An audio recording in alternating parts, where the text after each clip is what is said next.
Hello and welcome to McIver's Grant Public Library's Fairy Tale STEM Mission. Today we are going to read two versions of Jack and the Beanstalk. Look, we have a beanstalk behind us today. We want to tell Jordan Willis, our Friends of the Library president, thank you for this wonderful beanstalk that she created for us. When we get to open back up and have you come in here, you're going to just love what it looks like. It goes all the way up to the ceiling. It's so awesome. Let me show you a little picture. Isn't that cool? It's pretty neat. We're going to read two versions of Jack and the Beanstalk. We might talk a little bit about what's the same and what's different in the two versions. We've got two great collections. This one is called Land of Stories, a Treasury of Classic Fairy Tales. It's by Chris Colfer, and he stayed pretty close to the original fairy tale when he wrote these. And they're just beautiful books. It looks like a really good old-fashioned book, doesn't it? Very cool. And the illustrations are beautiful. And then we're going to be doing our second one from this book. We have this series. It's called The Other Side of the Story, and it tells us the giant's point of view in Jack and the Beanstalk. And so we're going to see what's the same and what's different about those two stories. And then we're going to see if we can figure out if Jack's beans are magic, and we're going to have a STEM challenge at the end. Okay? Let's go ahead and read our story, okay? So this first one is written by Chris Colfer and illustrated by Brandon Dorman. And this book is published by Little Brown and Company in New York. Okay, Jack and the Beanstalk, adapted from the traditional story. And doesn't that look really great and old-fashioned? Isn't that pretty? I'll show you the pictures as we get them, okay? Once upon a time, there was a poor widow who had a son named Jack. The widow was a good woman, but she had grown sad and gruff after a life of difficult times. Jack was a curious and daring boy. He always had his head in the clouds, daydreaming about a life full of excitement and adventure. They lived in a tiny cottage on a small farm that never grew any crops. The only thing they had to eat was milk from a cow they called Milky White. One day the cow's milk dried up, so Jack's mother ordered him to take the cow into town and sell it. "Mother, we can't sell Milky White," Jack said. "She's like family to us." "We won't be a family if we starve to death," his mother said. "Life is filled with hard choices, Jack. Sometimes we have to do things we don't like to survive, but in the end, they will only help us grow. Now, take the cow into the village, sell her for a good price, and pick up a loaf of bread on your way home." Jack did as he was told, but with a heavy heart. He walked Milky White through the woods toward the nearest town, but stopped when they encountered an old man on the path. "Good afternoon, lad," the man said. He was a wacky old geezer with a long beard and tattered clothes. "Good afternoon, sir," Jack replied. "May I ask where you're taking this fine specimen?" said the old man. "I'm taking her into town to sell her," said Jack. "My boy, it's your lucky day," the old man said. "I just happened to be in the market for a cow."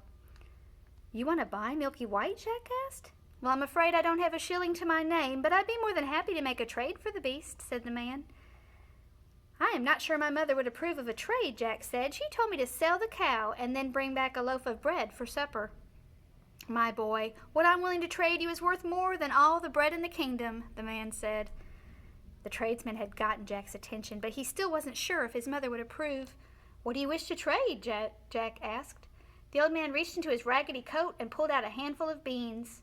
"Beans?" Jack asked. "But surely my cow is worth more than beans." "These aren't just any beans," the old man said with a twinkle in his eye. "These are magic beans, guaranteed to grant you your heart's greatest desire." Jack's eyes grew twice in size as he imagined the possibilities the beans might bring him. There's a picture. Isn't that a wonderful picture of Jack and the peddler and the cow and the beans? Do you think they're magic? What do you think's going to happen? "Are you sure they're magical?" Jack asked. "Cross my heart and hope to die," the old man said. He held up his palm and then crossed his stomach.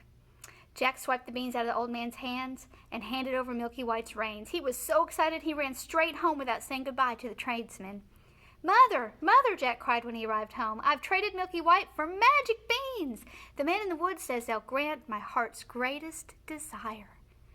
He happily poured the beans into his mother's open palm. She took one look at them, and her face turned bright red.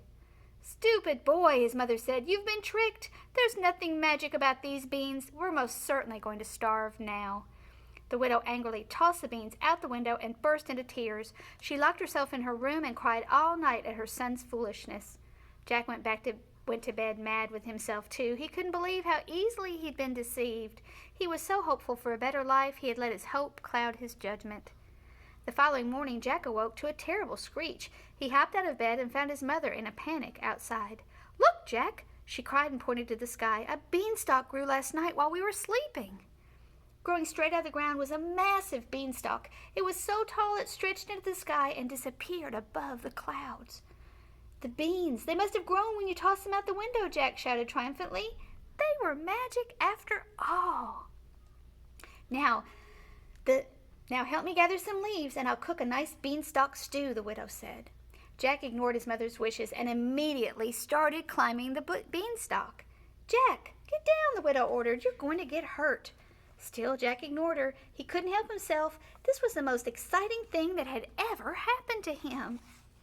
He had spent years hoping to find a little adventure, and now adventure had found him. The higher he climbed, the better the view became of the land around him. He climbed so far up the beanstalk that he could see the entire kingdom, and even kingdoms beyond it. When he reached the clouds, he was so high up that his house was just a tiny spot below, and he couldn't hear his mother's voice imploring him to climb down. He stroked the clouds with his hand and was delighted to learn they were soft and fluffy, just like he always imagined. The beanstalk grew through the clouds, so Jack continued climbing. He wanted to know how high the beanstalk went. He surfaced above the clouds into what looked like another world entirely. A sea full of fluffy white hills stretched into the horizon all around him. To Jack's amazement, there was a paved road floating above the clouds. He hopped off the beanstalk and followed the road as it curved and wound across a cloudy abyss. As Jack traveled down the road, he heard a beautiful singing voice grow louder and louder.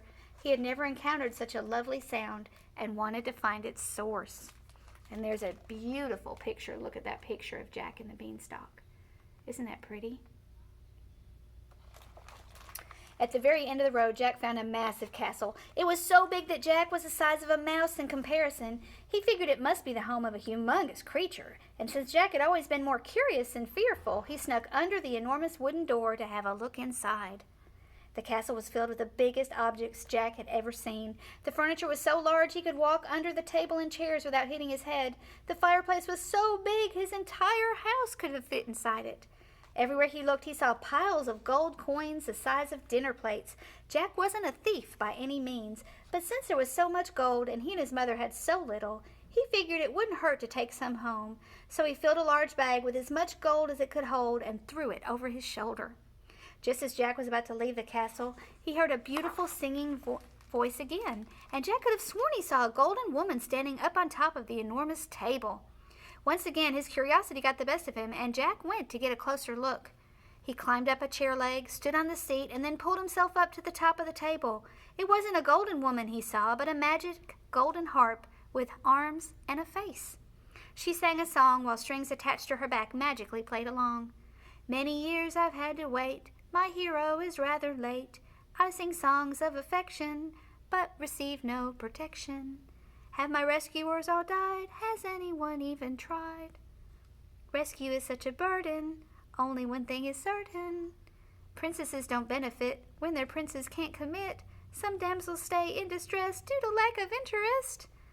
The harp gasped when she saw Jack walking toward her. "A person," she said. "Oh, thank the heavens, at last someone has come to rescue me from the giant." "What giant?" Jack asked. "The giant that lives in this castle, of course," the harp said. "He's a horrible and cruel creature. He forces me to sing terrible songs for him every day. Please, you must take me with you." Suddenly, the thunderous footsteps came from above them that caused the whole castle to shake. "Oh, no," the harp said. "He's awake. You must hide or he'll eat you alive." Jack scrambled down from the table and hid in the giant's oven. A few moments later, a terrifying giant stomped down the gigantic staircase. He was so large the enormous castle seemed too small for him. "Fee, fi, fo, fum, I smell the blood of a poor young man," the giant growled. "Be he alive or be he dead, I'll grind his bones to make my bread." The giant looked all over the castle for Jack. He searched every cupboard and every drawer, but it never crossed his mind to check the oven. After a while, the giant grew tired of searching, so he sat down at the table. "Sing me a song," the giant demanded. The harp began to sing a song that Jack could tell she did not want to perform. Pillage, pillage, pillage the village, crush all the houses with your feet. Pillage, pillage, pillage the village, terrorize people and steal their meat. As the harp sang, the giant's eyelids fluttered shut. He rested his head on the table and fell asleep. His snores were like the sound of 100 growling bears. Jack climbed out of the oven and headed for the door with his big bag of gold coins. Please don't leave me, the harp said desperately. I couldn't bear living in this castle for one more day. Jack was hesitant to rescue the harp, but he knew it wouldn't be very gentlemanlike to leave her there. He quietly climbed back up the leg of the chair and made his way onto the table. The air coming from the giant's nostrils was so powerful that it almost knocked Jack off his feet. The giant's eyes started to flutter open, so the harp continued singing to soothe him back to sleep. Pillage, pillage, pillage the village, stomp on the farms with your boots. Pillage, pillage, pillage the village, eat all the horses and steal all the loot. Jack scooped up the harp and carried her toward the edge of the table. They were right under the giant's nose when he took a deep breath in his sleep. He caught a whiff of Jack, and his nose twitched until he woke. Fee, fi, fo, fum, I smell the blood of a poor young man, the giant roared. He roared again when he saw Jack attempting to rescue his harp. He leapt off the table with the harp in his arms, and they landed directly on the giant's foot. Ah, the giant yelled, and he held his aching toes and hopped around the castle on his foot. Jack held the harp in one arm and grabbed the bag of coins with the other. He ran to the door as fast as his legs would carry him. He crawled under the door and dashed down the paved road to the Beanstalk. And there's a picture of Jack running from that big giant. Right when Jack made it back to the Beanstalk, the giant emerged from the castle and ran down the path after him. Jack hurried down to the Beanstalk, but the giant followed, causing the Beanstalk to sway among the clouds. On the ground below, Jack's mother heard the commotion and ran out of the cottage to see what was happening. She was so frightened to see the giant chasing her son that it took her a couple of moments to find her voice. Jack, what have you gotten yourself into? She yelled up at her son. Mother, get me the axe. I need to chop down the Beanstalk before the giant reaches the ground, Jack said. The widow ran inside the house and returned with the axe. Jack reached the ground and took the axe from his mother in one enormous swing. Jack chopped the Beanstalk in two. It teetered over, and the giant went with it, falling to his death. Jack, do you have any idea how worried I was about you? The widow yelled. I'm sorry I made you worry, Mother, Jack said, but I promise you'll never have to worry about anything ever again. Look what I've brought home. Jack emptied the bag of gold coins he'd collected at the giant's castle and showed them to his mother. The widow was so overjoyed, tears came to her eyes. She hugged her son tightly and kissed his cheek. My brave boy, she said, you saved us. We'll never go hungry again. Jack and the widow used the coins to build a new home and start a proper farm that grew more crops than they knew what to do with. They ate 3 meals a day, and the harp sang them beautiful songs every night before bed. The old man's promise turned out to be true. The magic beans gave Jack all of his heart's greatest desires, but the true magic was inside Jack. Had he not been so certain about what he wanted out of life, the beans would have never known what to do. Jack's story taught a great lesson to everyone who heard it. When life hands you beans, grow a beanstalk. The end. There'll be one more video that you can check off to read. That will do the second part of this, the second version of this story. See you in a minute.